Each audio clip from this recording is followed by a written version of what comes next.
সূর্যের মতো দীপ্তিমান হতে হলে প্রথমে তোমাকে সূর্যের মতোই পড়তে হবে।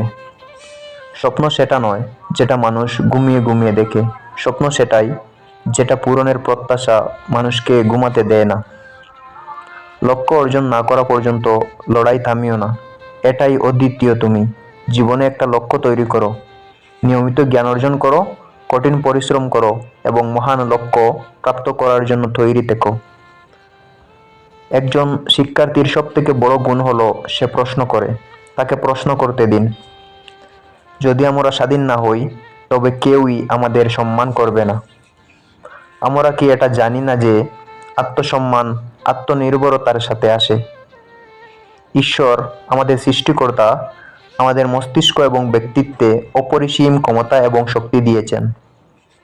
ঈশ্বরের প্রার্থনা আমাদের সেই শক্তি বিকশিত করতে সাহায্য করবে।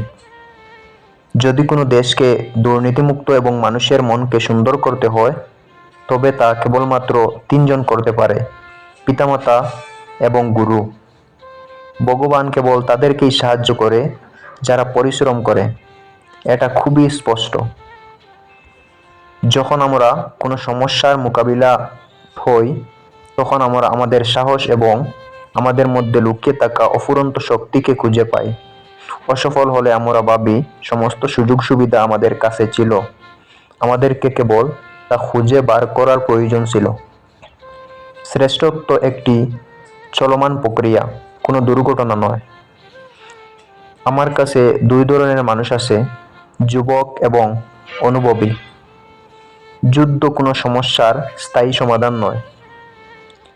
বুদ্ধিদীপ্ত মস্তিষ্কর সামনে কোনো প্রতিবন্ধকতায় দাঁড়াতে পারে না। রাজনীতি কি? রাজনৈতিক প্রণালী বিকাশের রাজনীতি এবং রাজনৈতিক রাজনীতির সমান। প্রকৃত শিক্ষা একজন মানুষকে গৌরব বৃদ্ধি করে এবং আত্মসম্মান বাড়ায়। যদি প্রতিটি মানুষ শিক্ষার বাস্তবিক অর্থ বুঝে নেয় এবং তা মানব উন্নয়নে প্রতিটি ক্ষেত্রে ব্যবহার করে, তবে এই দুনিয়া বসবাসের জন্য আরও ভালো স্থানে পরিণত হবে। মানুষের কখনো কখনো কঠিন পরিস্থিতির সম্মুখীন হওয়া উচিত, কারণ তা সফলতার আনন্দ নেবার জন্য জরুরি। কোনো ধর্মেই তার অস্তিত্ব বজায় রাখা ও বৃদ্ধি করার জন্য অন্যদের হত্যা অনিবার্জিত বলা হয়নি। আমি হাতিয়ারের প্রতিযোগিতার বিশেষজ্ঞ নয়। আপনার স্বপ্ন সত্যি হওয়ার আগে আপনাকে স্বপ্ন দেখতে হবে। আমাকে বলুন, এখানকার মিডিয়া এত নেতিবাচক কেন? ভারতে আমরা কেন আমাদের সাফল্য এবং কৃতিত্ব প্রদর্শন করতে লজ্জা পাই? আমরা একটি মহান রাষ্ট্র, আমাদের কাছে অনেক সফলতার কাহিনী আছে, কিন্তু আমরা স্বীকার করি না কেন? যখন বাচ্চারা সবার থেকে নিজেকে আলাদাভাবে প্রকাশ করার জন্য সংঘর্ষ করছে, তখন কিন্তু দুনিয়ায় সবাই চেষ্টা করছে তারা যেন আর সবার মতো হয়। ভারতকে নিজের ছত্রছায়ায় চলা উচিত। আমাদের নিজস্ব ডেভেলপমেন্ট মডেল হওয়া উচিত। রাষ্ট্র জনগণ নিয়ে তৈরি হয়, আর তাদের সম্মিলিত প্রয়াসে তারা সব কিছু করতে পারে।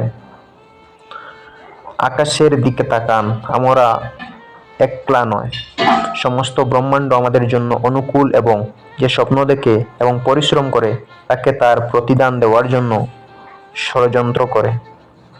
নিজের লক্ষ্যে সফল হওয়ার জন্য আপনাকে আপনার লক্ষ্যের প্রতি নিষ্ঠাবান হতে হবে। এমন অনেক নারী আছে যারা সমাজে বিরাট পরিবর্তন এনেছে। আপনাকে অসংখ্য ধন্যবাদ আপনার মূল্যবান সময় দিয়ে আমাদের ভিডিওটি দেখার জন্য। ভিডিওটি ভালো লাগলে প্লিজ একটি লাইক করে পাশে থাকবেন।